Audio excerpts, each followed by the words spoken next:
Hello అండి. ఈరోజు వేడివేడిగా దోశలకి కాంబినేషన్గా టేస్టీ పల్లీ చట్నీ మరియు ఇంకా ఎంతో టేస్టీగా ఉండే నెల్లూరు కారం.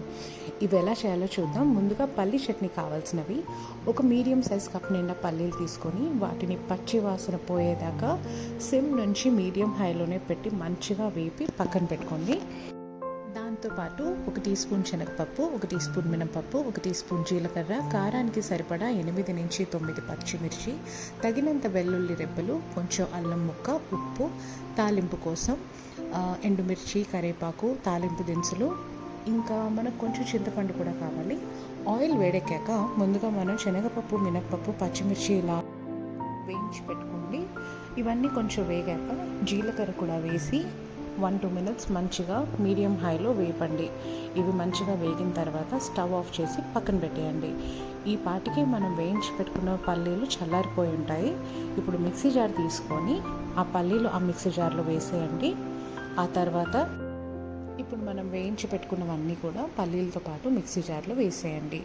దీంట్లో వెల్లుల్లి రెబ్బలు, అల్లం ముక్క, తగినంత ఉప్పు, కొంచెం చింతపండు తీసి పెట్టుకున్నాం కదా, అది కూడా వేసి కొంచెం వాటర్ పోస్తూ ఇప్పుడు నేను చూపించబోయే క్లిప్లో ఉన్న కన్సిస్టెన్సీకి వచ్చే వరకు పల్లీ చట్నీని మంచిగా గ్రైండ్ చేసుకోండి.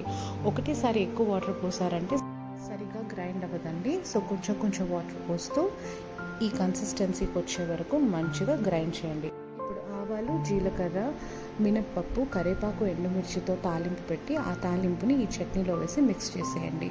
అంతే, ఎంతో టేస్టీగా ఉండే పల్లీ చట్నీ రెడీ.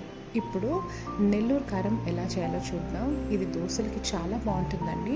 అసలు ఈ నెల్లూరు కారంతో దోశలు తింటే ఇంకా వేరే చట్నీ కూడా అవసరం లేదు.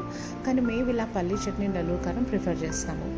నెల్లూరు కారం చేయడానికి 2 మీడియం సైజ్ ఆనియన్స్, 1 టొమాటో, 11 వెల్లుల్లి రెబ్బలు, తాలింపు దినుసులు, 3 టేబుల్ స్పూన్స్ కారం, తగినంత ఉప్పు మరియు కరివేపాకు. ఆనియన్స్ని, టొమాటోని గ్రైండ్ చేయడానికి అనుకూలంగా పీసెస్ లాగా కట్ చేసి వేసేయండి.